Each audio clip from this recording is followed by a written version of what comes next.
C'est avec une immense fierté que je viens d'installer le nouveau commandant de la force unifiée de l'AIS.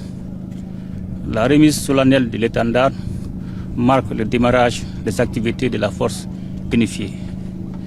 À cette occasion, je voudrais d'abord féliciter et saluer le courage, le professionnalisme, l'engagement et surtout la détermination des ministres de la Défense, des chefs d'état-major généraux et surtout l'ensemble des forces de défense et de sécurité de l'espace AIS pour tous les résultats engagés dans le cadre de la lutte implacable contre les groupes armés terroristes.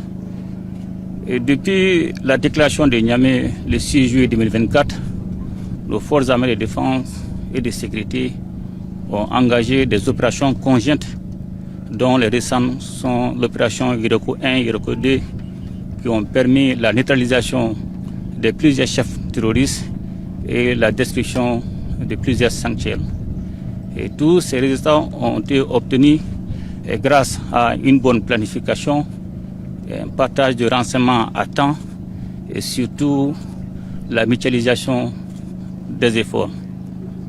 Aujourd'hui, avec l'installation du nouveau commandant de la force unifiée et la mise en place du poste de commandement conjoint à Niamey et la désignation des bataillons dédiés à la force unifiée, il revient désormais au nouveau commandant non seulement d'anticiper sur le nouveau mode opératoire des groupes armés terroristes et surtout de continuer de prendre le relais et continuer ce combat pour la sécurisation de l'espace du Sahel.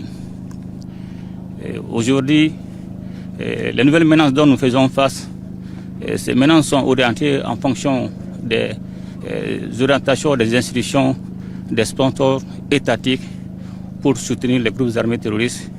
Et actuellement, nos armées font face à trois types de menaces dans le cadre de la lutte contre les groupes armés terroristes.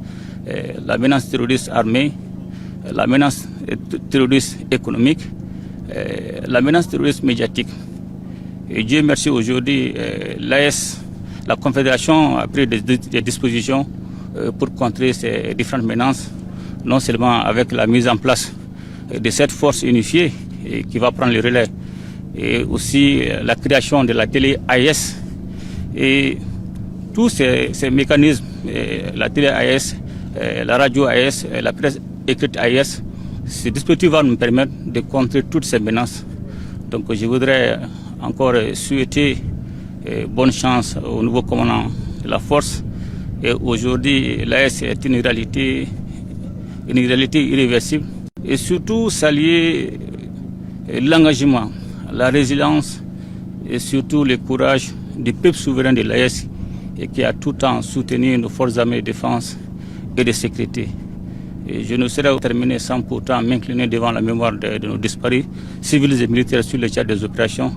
Aussi souhaiter prompt rétablissement aux blessés. Comme nous avons dit, nos destins sont liés, un seul espace, un seul peuple, un seul destin.